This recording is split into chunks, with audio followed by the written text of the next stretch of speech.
നമസ്കാരം. കൊട്ടാരക്കര മീഡിയയിലേക്ക് സ്വാഗതം. കൊട്ടാരക്കര റെയിൽവേ സ്റ്റേഷനിലെ ശുചിമുറി പൂട്ടിയിട്ട നിലയിൽ. കുറച്ചു നാളുകളായി ശുചിമുറി അടച്ചുപൂട്ടിയിട്ടിരിക്കുകയാണെന്ന് യാത്രക്കാർ വ്യക്തമാക്കുന്നു. കൂടാതെ റെയിൽവേ സ്റ്റേഷനിലെ പൈപ്പുകളിൽ വെള്ളവുമില്ലാത്ത സ്ഥിതിയാണ്.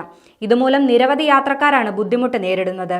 ശുചിമുറി പൂട്ടിയിട്ടിരിക്കുന്നതിനാൽ സ്റ്റേഷനിലെത്തുന്ന യാത്രക്കാർ പ്രാഥമിക ആവശ്യങ്ങൾക്ക് വലിയ ബുദ്ധിമുട്ട് നേരിടുന്നുണ്ട്. ഇക്കാര്യം പരിഗണിച്ച് സ്റ്റേഷൻ അധികൃതർ എത്രയും വേഗം വേണ്ട നടപടികൾ സ്വീകരിക്കണമെന്നാണ് യാത്രക്കാരുടെ ആവശ്യം.